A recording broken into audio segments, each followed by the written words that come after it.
Morning friend, welcome to my channel real commerce hub.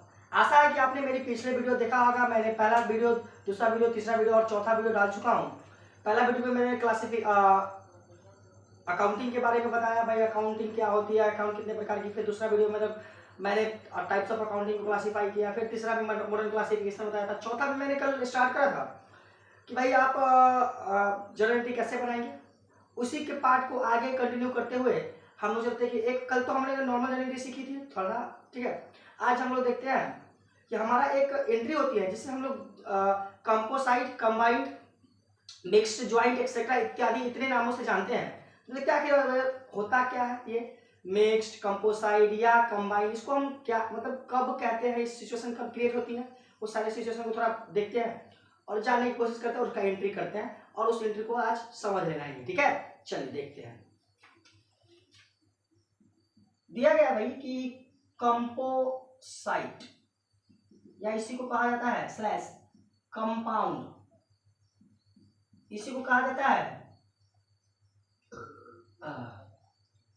Joint, इसी को कहा जाता है मिक्स्ड। इतने सारे नाम से इसे जाना जाता है। पर ये होता क्या है, देखिए, जब एक ही दिन के एक जैसे लेन देन को एक ही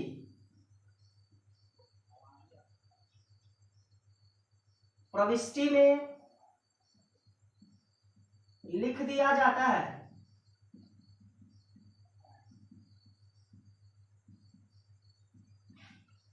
तो उसे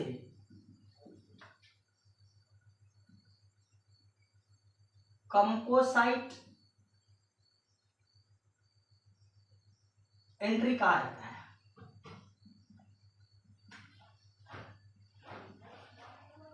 है। तो समझिए, जैसे मैं कहूं एक मोहन नाम का बंदा ने बिजनेस स्टार्ट किया। उसने बिजनेस में एक ही दिन स्टार्टिंग टाइम में कैश, प्लांट, मशीन इत्यादि बहुत सारी चीजें लेकर आई। जरूरी है केवल कैश से बिजनेस स्टार्ट किया जाए? भाई जो बिजनेस स्टार्ट करते हैं बिल्डिंग भी उसका ही होता है, तो बिल्डिंग भी एक तरह से बिजनेस को देता है। फर्नीचर्स वगैरह लाता है, टेबल कुछ लाते हैं तो उसका भी होता है, वो तो एक तरह से घर से दुकान में कोई दे रहा है, वो कैश दे रहा है। कोई मशीन खरीद कर लेकर आ गया, कोई कंप्यूटर्स खरीद कर लेकर आ गया, ये सारी चीज उसकी संपत्ति होती है जो घर से दुकान को दे रहा है। और हमने बात करा था कि भाई घर से जितनी भी चीज दुकान में आएगी सम पूंजी होगा, और उस समय जितनी भी चीज आएगी उसको तत्काल हम संपत्ति बोलते हैं। गुड्स भी आती है तो गुड्स बोलते हैं उसको, है ना, परचेज करके डायरेक्टली आता है तो उसे गुड्स बोलते हैं। तो जितनी भी चीज आएगी उस चीज को अगर हम लोग एक ही एंट्री में लिख देंगे तो उसे हम लोग क्या कहेंगे, ज्वाइंट या मिक्स्ड एंट्री या कंपोसाइट या कंपाउंड एंट्री उसको कहेंगे। लेकिन देखते हैं ट्रांजैक्शन कैसा हो सकता है और उसकी एंट्री कैसा हो सकता है। ट्रांजैक्शन देखिए, मान लीजिए कि ये कहानी 2022 जनवरी 1 की है। लिखा Mohan started business, Mohan started business with cash rupees 50,000, machinery rupees 60,000, stock rupees 40,000, furniture rupees 20,000 etcetera. बहुत सारी चीजें हो सकती है, बहुत सारी चीज दुकान में जो जो चीज पहली बार आ रहा है तो स्टार्ट कर रहा है बिजनेस। अब इसमें देखिए एक ही दिन का है, ये सारे जो चीजें है एक ही दिन आ रही है बिजनेस में। जनवरी 2022 में जनवरी 1 को आ रही है। मोहन स्टार्ट कर रहा है बिजनेस कैश से, मशीन से, स्टॉक से, फर्नीचर से। कल मैंने बताया था कि भाई मोहन स्टार्ट कर दिया, किसी ने बिजनेस स्टार्ट किया केवल कैश से, तो cash account debit to capital account, क्योंकि कैश बिजनेस में आया था। बेटा जब कैश बिजनेस में आया तो कैश जैसे डेबिट करते हैं ठीक वैसे ही देखिए कैश के साथ साथ मशीन भी हमारी संपत्ति, वही व्यापार में यूज करने के लिए आया, उसको बेचने देने लाया है। फर्नीचर वो भी व्यापार की चीज है, और स्टॉक उसे बेचने के लिए अवश्य आती है, वो चीजें जरूर होती है बेचने वाली चीजें, लेकिन at a time that time वह एक स्टॉक के रूप में आई है। किसके रूप में आई है कि भाई बचा हुआ रखा हुआ के रूप में आई है, उसे रखेंगे तत्काल, ठीक है, तो उसे हम लोग स्टॉक कहेंगे। क्या कहेंगे? और वो भी एक तत्काल के लिए संपत्ति है अपनी, है ना, और संपत्ति है तो नियम याद कीजिए, when assets increase then debit, कि जब संपत्ति बढ़े तो उसे डेबिट करते हैं। और ये सारे चीजें पूंजी के रूप में आ रही है। क्या सर पूंजी के रूप में आ रही है, आप ये कैसे कह सकते हैं? बिल्कुल, क्यों कह सकता हूं? सुनो, यह व्यापार के प्रारंभ कर रहा है, व्यापार को प्रारंभ कर रहा है, और पहला बार जब घर से कोई भी चीज व्यापार में आती है तो उसे हम लोग क्या बोलते हैं? पूंजी बोलते हैं, कैपिटल बोलते हैं। ये बात हम लोग पहले कर चुके हैं। तो देखिए इसका एंट्री कैसे होता है। एक काम कीजिए, आप लोग फॉर्मेट बना लीजिए कल वाला जो मैंने बताया था कि भाई जर्नल का फॉर्मेट होता है, पहला कॉलम में डेट, दूसरा पार्टिकुलर, तीसरा एलएफ, चौथा अमाउंट डेबिट, पांचवा अमाउंट क्रेडिट। ये बना लीजिए, मैं डायरेक्ट लिखता हूँ, इसे आप समझ लीजिएगा, ठीक है? फॉर्मेट में आप लिख लीजिएगा। जैसे कहानी किसकी है? 2022 जनवरी 1 की। देखिए बिजनेस में क्या क्या आया भाई? तो कैश आया, तो कैश अकाउंट डेबिट। कितना से? तो भाई 50,000 से। मशीन आया तो मशीनरी अकाउंट डेबिट। कितना से? तो भाई 60,000 से। स्टॉक आया तो स्टॉक अकाउंट डेबिट। कितना से? तो 40,000 से। फिर फर्नीचर आया, फर्नीचर अकाउंट डेबिट। कितना से? तो 20,000, मतलब 20,000 से। और ये जो अपनी असेट्स है, ये सारी चीज असेट्स हम लाए हैं पूंजी लगाने के लिए, है ना? तो ये जो पूंजी लगा है सर, कैसे कह सकते हैं आप पूंजी लगा है? तो पूंजी ऐसे कह सकते हैं बेटा, क्योंकि देखो याद होगा कि शुरू में मैंने बताया था कि घर से कोई भी चीज़ यदि आती है बिजनेस में तो क्या कहलाता है? पूंजी कहलाता है। तो यहाँ भी देखो ये सारे चीज़ मालिक अभी तत्काल तो घर से ही लेकर आ रहा है 1 मिनट के लिए, जहाँ से लाए, लेकिन वो दुकान को दे रहा है ना? तो ये सारे अमाउंट पूंजी में कन्वर्ट हो जाएंगे। कहाँ हो जाएंगे? ये सब जो लाया है वो सब पूंजी है। क्या है? पूंजी है। देखिए इसको नीचे क्या लिख देंगे? To capital account, to capital account. जैसे अमाउंट कितना सर? तो देखिए 50, 60, 1,10,000, 1,10,000 प्लस 40,000, 1,50,000 और 20,000, 1,70,000। पूंजी कितनी की हो गई? 1,70,000 के रुपए की पूंजी हो गई, है ना? तो इस तरीके की एंट्री को देखिए, हम इसे चाहे तो एक से अधिक एंट्री में भी कर सकते थे। नॉर्मल, जैसे याद होगा आपको जब पहले कैश से बिजनेस स्टार्ट होता था तो क्या लिखते थे हम लोग? Cash account to capital account. ठीक वैसे ही मशीन से स्टार्ट हुआ तो machine account debit to capital account. फिर वैसे ही स्टॉक से स्टार्ट हुआ तो stock account debit to capital account. फिर फर्नीचर से स्टार्ट होता, furniture account debit to capital account लिखते, ऐसा लिखते। लेकिन क्यों भाई? हम अकाउंटेंट हैं, किसी की अकाउंट देख रहे हैं, उसके पेजेज बर्बाद करें, उसके टाइम को ज़्यादा दे, एक्सपेंसेज बढ़ा दे उसके पेज बर्बाद करके, और वो बार बार कैपिटल कैपिटल कैपिटल लेकर आए, अजीब लगता है थोड़ा देखने में, है ना? तो हम अकाउंटेंट हैं, मुझे सुव्यवस्थित ढंग से लिखना है, इसलिए कंपोसाइट एंट्री की रिक्वायरमेंट होती है कि जब एक ही एंट्री, मतलब एक ही दिन के लेन देन को, एक ही जैसे लेन देन को एक ही एंट्री में लिख दो, है ना? तो उसे हम लोग कहते हैं कंपोसाइट या कंबाइंड एंट्री। ठीक है, ओके। तो चलिए इसको फिर आगे देखते, कंटिन्यू करते हैं हम लोग क्या होता है। दूसरा उदाहरण लेते हैं, इसे इरेज करते हैं थोड़ा।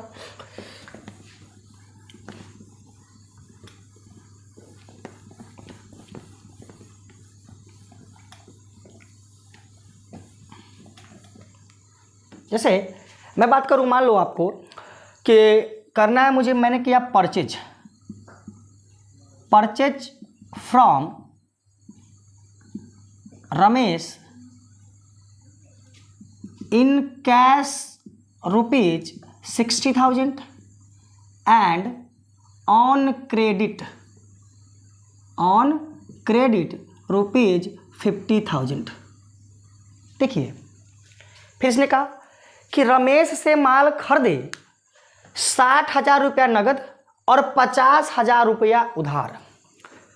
तो यहाँ देखिए परचेज व एक जैसा, भाई परचेज तो किया उसने बंदे ने, उधार भी किया नगद भी किया, तो दोनों तो परचेज ही है भाई, है ना? तो कॉमन सेंस लगाइए, दोनों परचेज मिला करके परचेज का अमाउंट कितना हो गया? 50,000 और 60,000 कैश और 50,000 क्रेडिट, मतलब टोटल परचेज हो गया 1,10,000 रुपये की, हुई ना? है ना? हुई ना? तो हम चाहे तो इसको अलग अलग एंट्री भी कर सकते हैं, ऐसे लिख सकते हैं purchase account debit to cash account, ये कैश वाला का हो जाएगा। फिर लिख सकते हैं purchase account debit to Ramesh account, जिससे यह उधार वाला का हो जाएगा। लेकिन क्या अलग अलग लिखने की जरूरत है?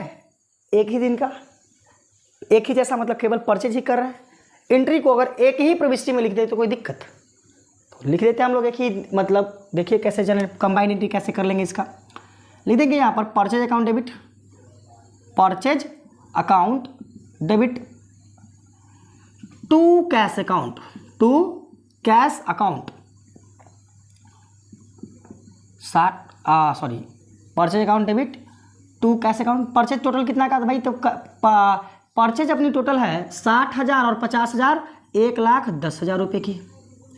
और टू कैश अकाउंट, भाई कैश मेरा कितना गया है, तो कैश तो मात्र 60,000 रुपये गया है और कुछ उधार रह गया, तो उधार तो पार्टी का नाम हम लोग भूलते नहीं हैं, लिखते हैं तो रमेश जी अकाउंट, रमेश जी अकाउंट कितना, तो भाई 50,000, कितना तो 50,000। और नरेशन तो जानवे करते क्या लिखते हैं, Bing goods purchase, goods purchase, ठीक है ना, ये लिखते हैं, है ना। चलिए कुछ और देखते हैं। जैसे मान लीजिए आपने रेंट और सैलरी दोनों एक ही दिन दे दिए, या कोई अन्य एक्सपेंसेज रेंट और सैलरी के साथ साथ कोई वेज फ्रैट एक ही दिन कर दिए, तो क्या एक ही दिन की चीज़ को 4 बार 5 बार लिखे, नहीं ना। जैसे मैं कहूँ, मान लो आपने लिख दिया आपने rent and salary paid ₹5,000 and ₹10,000। इसका मतलब समझिए, पहले रेंट तो पहला जो अमाउंट होगा वो रेंट का, दूसरे में सैलरी तो दूसरा अमाउंट जो होगा वो सैलरी का। ये तो समझ गया। ये कहानी एक ही दिन की है, मान लो किसी डेट का एक ही दिन का होगा, तो ऐसे सिचुएशन में देखिए रेंट भी अपना खर्चा और सैलरी भी अपनी खर्चा, तो दोनों डेबिट होने वाला अपने अपने नाम से, और दोनों में एक ही चीज़ हुआ होगा, कंबाइंड चीज़, मिक्स चीज़, कि भैया दोनों में पैसा गया होगा, तो उससे एक ही एंट्री से काम हम चला सकते हैं कि नहीं, है ना। चलिए तो क्या लिख देंगे हम लोग, rent account debit, rent account debit, salary account debit, account debit to cash account, to cash account. Rent में कितना दिए भाई, तो 5,000, सैलरी कितना दिए तो 10,000, और टोटल कैश कितना जेब से निकल गया तो 15,000। और नरेशन में लिख देंगे हम लोग being rent and salary paid, salary paid same date का है भाई, तो ऐसा लिख सकते हैं, कोई दिक्कत नहीं। तो देखिए एक ही दिन के एक जैसे लेन देन को रिकॉर्ड करना क्या कहलाया, एक ही एंट्री में रिकॉर्ड करना क्या कहलाया, ज्वाइंट एंट्री। क्या कहलाया, ज्वाइंट एंट्री। और आप इसका एक स्क्रीनशॉट ले लीजिए और उसके बाद हम लोग अगले टॉपिक पर चलेंगे। लीजिए,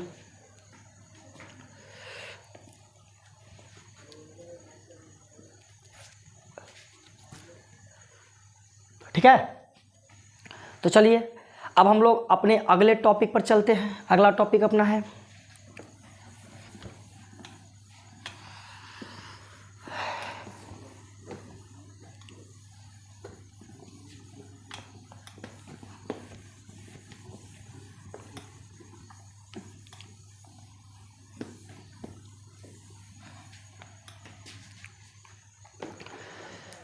हम लोग का अगला टॉपिक है डिस्काउंट। डिस्काउंट पहले समझिए डिस्काउंट क्या होती है। डिस्काउंट मतलब इसको हिंदी में कहा जाता है छूट या बट्टा, छूट या बट्टा। देखिए डिस्काउंट वह धन है जो किसी वस्तु पर अंकित मूल्य से कम लेते और देते हैं। मतलब किसी वस्तु के अंकित मूल्य से कम रुपया लेना या देना छूट कहलाता है।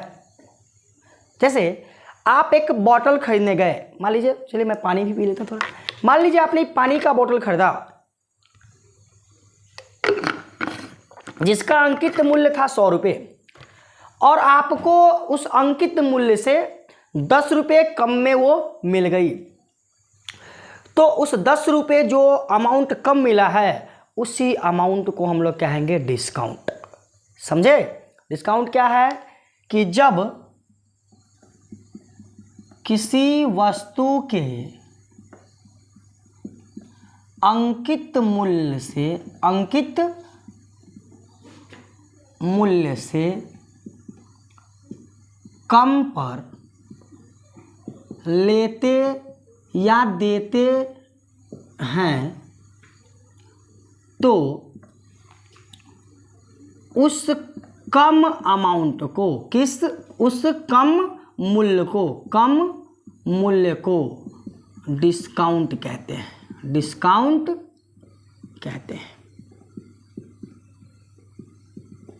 आपने गौर किया होगा, मैंने लिखा है कम पर लेते देते, दोनों लिखा है।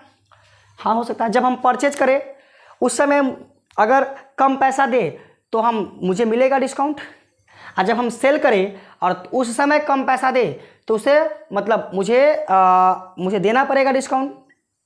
अब समझिए, समांतर डिस्काउंट दो तरीके की। पहला बात, डिस्काउंट कितने तरीके की? दो तरीके की। आइए कैटेगरी जानते हैं डिस्काउंट की। दो कैटेगरी का डिस्काउंट होता है। एक होता है ट्रेड डिस्काउंट, दूसरा होता है कैश डिस्काउंट। मैंने क्या कहा? ट्रेड डिस्काउंट और कैश डिस्काउंट। ट्रेड डिस्काउंट का मतलब होता है व्यापारिक छूट, दूसरा होता है कैश डिस्काउंट मतलब नकद छूट। दोनों को समझिए। पहला ट्रेड डिस्काउंट, यह एक ऐसा डिस्काउंट होता है जो सबके लिए होता है। जैसे कभी कभी आपने सुना होगा सेल सेल सेल, अर्थात आप मॉल वगैरह में जाते हैं, कहीं देते हैं तो कहता है कि भाई एक के बदले एक लेकर जाइए, एक पर एक फ्री, एक पर एक फ्री। एक्चुअली में ऐसा क्यों होता है समझाता हूँ। देखिए, मान लीजिए किसी वस्तु का मूल्य, रियल मूल्य, उसका कॉस्ट लगा है उस पर 200 रुपये, उसको वो बेचना चाहता है 300 रुपये में। ठीक है, पहले समझिए। पर उसने क्या किया, 600 रुपये प्राइज लिखा, टैग किया उस पर और कह दिया कि एक पर एक फ्री। समझिएगा मेरी बात, एक पर एक फ्री। कॉमन सेंस लगाइए। 600 रुपया आपको दो कॉस्ट का ले भी रहा है, वो दो चीज़ों का कॉस्ट ले रहा है एक ही चीज़ों में, है ना, और आपको कह रहा है एक पर एक फ्री, और आप उसे ले भी रहे हैं क्योंकि अंकित मूल्य से आपको कम लग रहा है। देखिए कॉमन सेंस लगाइए भाई, 600 रुपये एक पर, 600 रुपये एक मतलब 1200 हो गया, और 1200 से कम में मतलब 600 में ही आपको दो चीज मिल रही है, कोई भी वस्तु। क्या इससे किसी को नुकसान है? तो आपका है। क्यों नुकसान है भाई? तो आप उतना ही में वो चीज़ को खरीद रहे हैं जितना में वो बेचना चाहता था। 200 रुपये का उसका कॉस्ट था, वह 100 बढ़ाकर बेचना चाहता था 300 में, और उसने 600 रुपया उस पर मूल्य डाला था और दो चीज़ आपको दे रहा है। तो बात तो बराबर है भाई। उसने 300 को दो चीज़ आपको बेच दी, उसको कोई नुकसान हुआ ही नहीं। तो ऐसा छूट जो सबके लिए अवेलेबल हो, आप नगद खरीदो तब, उधार खरीदो तब, सबके लिए अवेलेबल हो, तो उसे हम लोग क्या कहते हैं? Trade discount. क्या कहते हैं? Trade discount. मतलब वह छूट जो सबके लिए हो, सबके लिए हो, तो उसे व्यापारिक छूट कहते हैं। व्यापारिक छूट कहते हैं। ओके, ठीक है दोस्त, पहली बात ये तो हो गया। चलिए आगे है अपना कैश डिस्काउंट। कैश डिस्काउंट देखिए क्या होता है कि मान लीजिए कि आपने वही वस्तु जो 600 रुपये की है और वो एक पर एक फ्री दे रही है, उस वस्तु को आपने लिया और काउंटर पर पहुंच गया, बोला भैया देख मैं इसका 600 रुपये तो नहीं दूंगा, लूंगा दोनों एक पर एक फ्री है ठीक है, लेकिन मैं इसका 600 नहीं दूंगा, 500 में देना है तो दे। अब सामने वाला के पास समस्या आई कि भाई उसको तो बेचना है एक को 3-3, इसलिए उसने दो को मतलब एक ही पर 600 रुपये लिख दिया था कि दोनों का दाम एक ही साथ निकल जाए। लेकिन जब आपने कैश पेमेंट करने गया, करने गया उस समय आपने क्या डिमांड कर दी कि भैया अब मैं इसे 500 में ही लूँगा, मैं इसे 500 में ही लूँगा। और आप अगर उसके अच्छे कस्टमर हैं, नगद में दे भी रहा है, तो कहेगा चल भाई इस पर ना कमाए। और वहाँ पर देखिए उसका जो टारगेट था 300 में दो अर्थात 600 में एक बेच करके 2 दे रहा है, आपको चिपका रहा था, अब उसे 500 में आपको देना पड़ा। वहां पर 100 रुपया में नगद, किसका, नगद देते वक्त आपको वह वापस किया कि भाई नहीं, अब लो 500 में ही दे दो। उसका मूल्य रियल में 600 जो आपको देना था, है ना, व्यापारिक छूट के आधार पर, और आपको अब वो 500 रुपये में चीज मिल गई, तो वहां पर जो 100 रुपया हुआ वह आपके लिए भी फायदा है और उस दुकान वाले के लिए नुकसान है। क्या है, दुकान वाले के लिए नुकसान है। तो ऐसे छूट जो नगद देते वक्त छोड़ दिया जाए, क्या कर दिया जाए, मतलब वैसा अमाउंट रुपया जो नगद में पेमेंट भुगतान करते वक्त छोड़ दिया जाए या न दिया जाए, ठीक है, तो उसे क्या कहते हैं हम लोग, नगद छूट कहते हैं। क्या कहते हैं, नगद छूट कहते हैं। क्या लिख सकते हैं नगद छूट में कि वह मूल्य जो नकद में भुगतान करते समय छोड़ा या छुराया जाता है तो उसे नकद छूट अर्थात कैश डिस्काउंट, नगद छूट कहते हैं। कैश डिस्काउंट, नगद छूट का मतलब कैश डिस्काउंट, ठीक है। अब देखिए आगे समझिए, जो नगद छूट है वो 2 तरीके की हो सकती है। एक, या तो आप उसे देंगे, अगर आपसे कोई माल खरीदने आया और आपने छूट दिया तो आपके लिए नुकसान। दूसरा कि आपने अगर खरीदने गया कहीं माल, उस समय वो बंदे ने आपको छोड़ा तो ये आपका फायदा। तो नगद छूट 2 प्रकार के होते हैं, उसी की एंट्री होती है। पहला बात, नगद छूट की एंट्री देखिए, नगद छूट 2 प्रकार की है, इसको अच्छे से समझिएगा। कौन कौन, एक होता है डिस्काउंट अलाउड, दूसरा डिस्काउंट रिसीव्ड। दोनों को समझिए, एक डिस्काउंट अलाउड, दूसरा डिस्काउंट रिसीव्ड।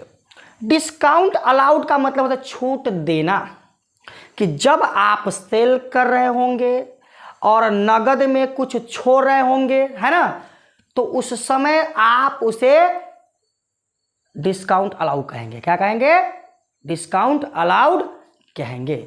और आप देखिए वो रुपया जो छोड़ रहे हैं वह आपके लिए रियलिटी में नुकसान है, हकीकत में वो रुपया आपके लिए नुकसान है, क्योंकि वह आपकी सेल वैल्यू को कम कर रहा है ना, ठीक है। दूसरी तरफ कि यदि आप माल खरीद रहे हैं, क्या कर रहे हैं, माल खरीद रहे हैं, उस समय आप किसी से छुड़वा रहे हैं कि भाई नहीं 100 रुपया अब आपको नहीं दूंगा, तो वो 100 रुपया आपके लिए फायदा, और वहां पर आप डिस्काउंट पा रहे हैं, है। तो उस समय जो 100 रुपया जो आप डिस्काउंट पा रहे हैं, तो उस छूट को हम लोग क्या कहेंगे, उस छूट को कहेंगे डिस्काउंट रिसीव। हमको मिल रहा है, डिस्काउंट हमको मिल रहा हो। तो कॉमन सेंस लगाइए, आपको भी पता होगा एक बात, जब डिस्काउंट हम देंगे तो मेरा नुकसान, और नुकसान हमेशा डेबिट होता है। डिस्काउंट मतलब नुकसान हमेशा डेबिट होता है, इसलिए डिस्काउंट अलाउड हमेशा डेबिट होगा। क्या होगा, ठीक है। दूसरी तरफ डिस्काउंट रिसीव्ड, इससे आपका फायदा, तो आपका बेनिफिट, प्रॉफिट, और प्रॉफिट हमेशा क्रेडिट होता है, इसलिए डिस्काउंट रिसीव्ड क्रेडिट होगा। डिस्काउंट रिसीव्ड क्रेडिट होगा, ठीक है। कोई दिक्कत। अब देखिए समस्या क्या है कि भाई क्या इसका एंट्री होगा, क्या इसका एंट्री होगा, तो मैं कहूं इस एंट्री में, इसमें ना किसी को नुकसान है और ना किसी को फायदा, इसलिए ट्रेड डिस्काउंट में लिखेंगे नो एंट्री। नो एंट्री मतलब ट्रेड डिस्काउंट की एंट्री नहीं होती है, ट्रेड डिस्काउंट की एंट्री नहीं होती, ओके।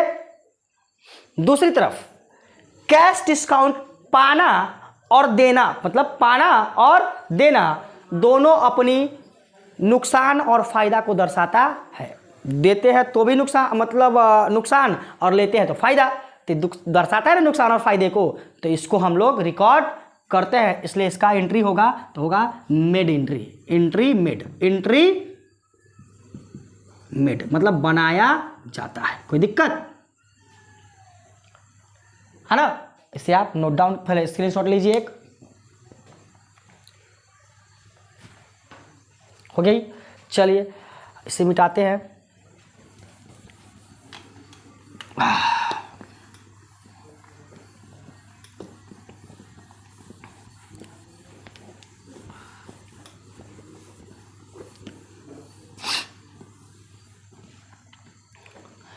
अब हम लोग समझते हैं कि इसका एंट्री कैसे करेंगे, है ना? तो मैं एक उदाहरण लेता हूं, वहीं से आपको समझाऊंगा। सिर्फ 2 उदाहरण लूंगा, इसी में आपको समझा दूंगा कैलकुलेशन कैसे करते हैं डिस्काउंट अमाउंट का और कैसे उसका एंट्री करते हैं। बस 2 उदाहरण आपको रहना है, देखना बेटा, ठीक है? देखिए बेटा, 2 उदाहरण में मैं एक उदाहरण लेता हूं। पहला उदाहरण है अपना example 1, purchase goods from Mohan rupees 50,000 and receive trade discount at the rate 10% and cash discount at the rate rupees 5%, at the rate 5%, sorry rupees नहीं 5%। बेटा पहले इसमें ट्रांजैक्शन को ही समझ लीजिए कि भैया कैश डिस्काउंट तभी मिलेगा जब आप कैश में पेमेंट करेंगे। मैंने बताया अभी कि जब आप पेमेंट देते हैं या पेमेंट प्राप्त करते हैं उस समय छोड़ा गया डिस्काउंट कैश डिस्काउंट कहा जाता है। यहां देखिए, यहां purchase goods from Mohan rupees 50,000 and received trade discount at the rate 10% and cash discount at the rate 5% लिखा गया। कह रहे purchase goods from Mohan, party का नाम दिया है ना, लेकिन यहां देखिए लिख दिया रिसीव कैश डिस्काउंट। कौन सा डिस्काउंट? Cash discount. तो बाबू याद रखना, भले पार्टी का नाम दिया हो और आगे कैश डिस्काउंट लिख दे तो समझना ये नगद में हुई है। नॉर्मल तो हम लोग पढ़ते थे ना, पार्टी का नाम दिया हो तो उसे कहते हैं उधार हुआ है। ठीक है, वो उधार हुआ जब डिस्काउंट की बात ना करें तब, लेकिन जब कैश डिस्काउंट की बात आए तो कैश डिस्काउंट तभी मिलती है जब पेमेंट कैश में हो। ठीक है, ये बहुत इंपॉर्टेंट टॉपिक है। ठीक है, तो पहली बात देखिए यहां पर क्या हुआ होगा, परचेज हुआ होगा माल 50,000 रुपये की। कितने की? 50,000 रुपये की। लेकिन हम क्या जरूरी है कि भाई 50, उसका तो भाई लिस्ट प्राइस 50,000 रुपये थी। कितना? उसका लिस्ट प्राइस मूल्य था 50,000 रुपया। वहां से हमें ट्रेड डिस्काउंट पहले 10% मिला और उसके बाद फिर कैश डिस्काउंट भी कुछ मिला। तो सबसे अहम पार्ट होता है यहाँ वर्किंग नोट। क्या बेटा? Working note. देखो वर्किंग नोट कैसे करते हैं हम लोग, यह बहुत इंपॉर्टेंट है, इस पर बहुत ध्यान देना। ठीक है, सबसे बड़ी बात, पहले हम लोग लेते हैं इस अमाउंट को बोला जाता है लिस्ट प्राइस। क्या बोला जाता है? List price. वर्किंग नोट है अपना, लिखना है वर्किंग नोट। जर्नल एंट्री जब बनाते हो उस पेज के नीचे, ठीक है, एक वर्किंग नोट बनाना, उसमें लिखना, पहले लिखेंगे लिस्ट प्राइस। क्या लिखोगे? 1 लिख दो। लिस्ट प्राइस है कितना? 50,000। उसमें से सबसे पहले लेस कर दो तुम trade discount. Trade discount at the rate 10%। तो भाई किसका 10%? 50,000 का ही ना 10%। 50,000 का 10% निकाल लेंगे, कितना? 50,000 का 10%, तो 10/100% निकाले तो आपको आता ही होगा 5,000। बचा कितना? तो भैया 50,000 में से 5,000 घटाइए 45,000। एक्चुअल में ये परचेज वैल्यू यही है, मात्र आपने चीज इतनी की खरीदी है बस। ठीक है, परचेज वैल्यू हो गया। क्या हो गया ये? ठीक है, ये पहला निकल गया परचेज वैल्यू। 45,000 रुपये की आप चीज रियलिटी में आपने खरीदा है। ठीक है, क्योंकि 5,000 रुपया वो सबके लिए था, वो 45,000 का चीज था ही, आपको झूठों का कह रहा था वो 50,000 रुपया। ठीक है, समझ गए? लेकिन चलिए अब इसमें से हमको कैश डिस्काउंट मिला है, क्या मिला है, कुछ छूट मिली है नकद में 5%, मतलब 45,000 में से ये 5% है हमको कम देना पड़ा होगा, नगद पेमेंट करते वक्त हमको ये 5% कम देना पड़ा होगा पैसा, तो वो पैसा कितना कम देना होगा, तो फिर निकालेंगे इसमें से हम लोग कैलकुलेट, फिर लेस करेंगे, फिर उसमें कैलकुलेट करेंगे, क्या कैलकुलेट करेंगे, कैश डिस्काउंट, क्या कैलकुलेट करेंगे, cash discount at the rate 5%, ठीक है, cash discount at the rate 5%, तो भाई 45,000 का 5%, तो ये हो जाएगा आपको 2250, मतलब 2250, कितना, अब इसको घटा लीजिए, है ना, घटाइए, तो घटाएंगे तो आप बचेगा 42,000, सॉरी घटा लेते हैं हम, 0 10 में से 5 गया तो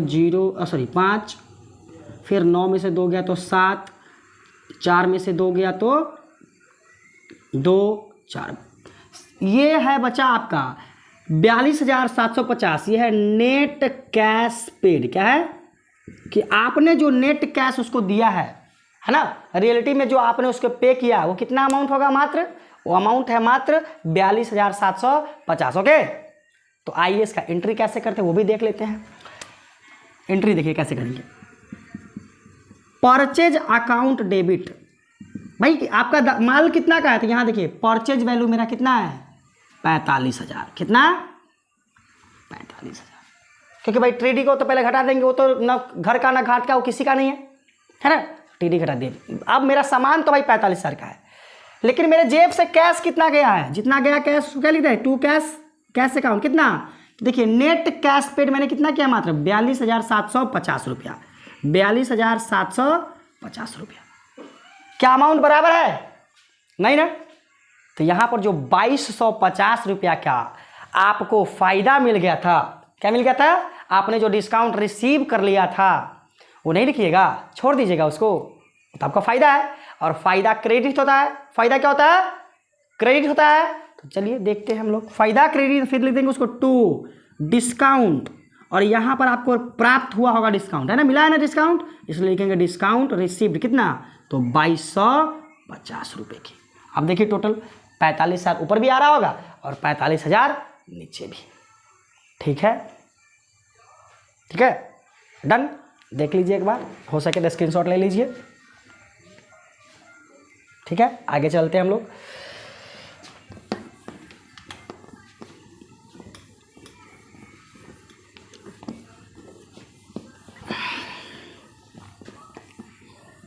दूसरा उदाहरण लेते हैं,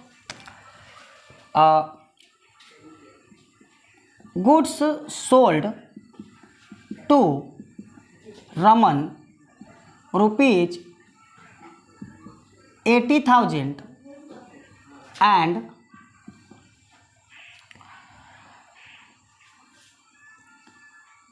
गेव टीडी अर्थात ट्रेड डिस्काउंट, टीडी का मतलब ट्रेड डिस्काउंट 10% एंड सीडी अर्थात सीडी का मतलब cash discount at the rate 5%।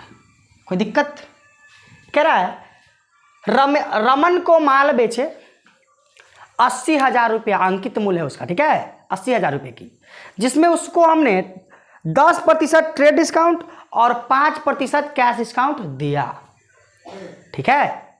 तो फिर वही बात, सबसे अहम पार्ट अपनी कैलकुलेशन, वर्किंग नोट के बिना कुछ संभव नहीं है बनाना डिस्काउंट, क्योंकि भाई हमको अमाउंट पता करना पड़ेगा पहले, उसके बाद ही आप एंट्री करेंगे। चलिए वर्किंग नोट करते हैं इसका, पहले वर्किंग नोट लिख लेते हैं हम, साइड में कहीं पर कर लेंगे, पेज आप पेज के नीचे कीजिएगा, ठीक है, फॉर्मेट जो बनाइएगा जनरल उसके नीचे वर्किंग नोट कीजिएगा।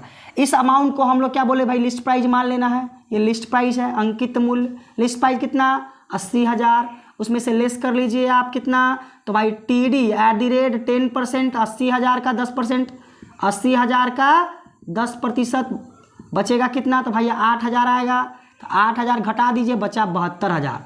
रियलिटी में आप देखो, अभी आप सोल्ड कर रहे हो, क्या कर रहे हो, बेच रहे हो, उस समय परचेज कर रहे थे, उस समय परचेज वैल्यू लिखा था मैंने, यहां पर मैंने सेल किया इसलिए सेल वैल्यू लिखेंगे, क्या लिखेंगे, सेल वैल्यू। ये मेरा बेचा हुआ माल का रियलिटी में दाम इतना ही है 72,000, ठीक है।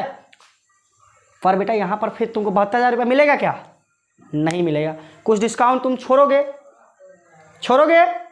चलो कैसे छोड़ोगे देखता हूँ। तो फिर इसमें देखो क्या निकालोगे, इसमें फिर इसमें से इस 72,000 में से क्या लिखोगे, CD घटा दोगे @5%। तो भाई 72,000 का ही ना 5%, जितना पैसा वो देगा उसी का ना 5% छोड़ने वाले हो। क्या 80,000 को छोड़ोगे 5%? नहीं, जितना पैसा हमें मिलने वाला है उसी का ना 5% उसको छोड़ेंगे। 72,000 मिलने वाला है, उसका 5% उसको छोड़ देंगे। तो 75 लिखा गया, 72 का 5% निकालो। 2 को 0 से 2 0 कैंसिल, बचा कितना, तो 5 0 0, 5 2 10 के 0, उसका 7 5 35, 1 36, कितना हो गया 3600। ठीक है, 10% 3600 घटा लीजिए। 3600 इसमें से तो 0 0, 10 में से 4, 11 में से 3 गया तो 8, 6, 68,400, 68,400 रुपया। ये जो 68,400 रुपया है वो उतना अमाउंट आपको प्राप्त हो जाएगा, मतलब नेट रिसिव्ड होगा। इस बार क्या होगा, नेट रिसिव्ड। तो आप क्या लिखेंगे यहाँ पर, नेट रिसिव्ड, है ना। चलिए आप एंट्री करते हैं। तो यहाँ अभी माल बेच रहे थे, आपके पास पैसा आ रहा होगा, तो क्या लिखेंगे, कैश अकाउंट डेबिट, और कितना रुपया नेट प्राप्त हो रहा होगा, तो 68,400, 68,400, है ना। लेकिन ये जो 36,000 रुपया CD आपने दिया, ये आपका नुकसान, ये आपने जो दे दिया वो आपका नुकसान, और नुकसान जो हुआ तो नुकसान डेबिट। आप छूट दे रहे हैं तो अलाउड, और देना अपना नुकसान तो नुकसान डेबिट, तो नुकसान को भी डेबिट करेंगे। तो लिखेंगे ना, डिस्काउंट के नाम से नुकसान हुआ तो डिस्काउंट अलाउड अकाउंट डेबिट। ठीक है, कितना, तो भाई 3600 रुपया हो गई। और आपने टोटल माल कितना बेचा, भाई टोटल माल आपका कितना का था, तो 72,000 रुपये की थी। तो चलो मैंने कर दिया, सेल किया मैंने, तो टू सेल्स अकाउंट कितना, 72,000। देख लो मिला करके, इस डेबिट को और क्रेडिट को जोड़ कर देख लो आप, यही पूर जाएगा। ठीक है, 72,000 इधर भी और 72,000 उधर भी। That's clear. इस तरीके से डिस्काउंट लेते और देते हैं। ये थी डिस्काउंट की कहानी। अब एक इंपॉर्टेंस बात, नोट क्या है नोट, तो देखो, कैश जिधर उधर डिस्काउंट, अर्थात कैश के साथ डिस्काउंट चिपका रहेगा। अगर कैश डेबिट तो डिस्काउंट भी डेबिट। देख लो बेटा, कैश डेबिट हुआ है तो डिस्काउंट भी डेबिट, और उस डिस्काउंट को बोलेंगे डिस्काउंट अलाउड। क्योंकि देखिए, जब आपके पास पैसा आ रहा होगा तभी आप छोड़ रहे होंगे, अलाउड कर रहे होंगे डिस्काउंट, है कि नहीं। ये बड़ी लॉजिक है। तो जिधर कैश उधर डिस्काउंट, अगर कैश डेबिट तो डिस्काउंट भी डेबिट, अगर कैश क्रेडिट तो डिस्काउंट भी क्रेडिट, ठीक है बेटा। Okay, clear. आज के लिए इतना ही काफ़ी है। Thank you for watching my video. कृपया सब्सक्राइब, लाइक एंड शेयर जरूर करें। ठीक है, आप मुझे लाइक कमेंट के जरिए मुझे मोटिवेट करें, मैं आपको इस तरीके के वीडियो कंटिन्यू बनाते रहूँगा। और डिस्काउंट पर एक टॉपिक और छुटी हुई है कि कभी कभी हाफ ऑफ अमाउंट हम लोग पेमेंट करते हैं, तो उस समय क्या होगा सर, तो उसकी बात हम लोग नेक्स्ट वीडियो में करेंगे। ठीक है, कल के वीडियो में स्टार्टिंग पेज में यही बात करेंगे। ठीक है, बाय, थैंक यू।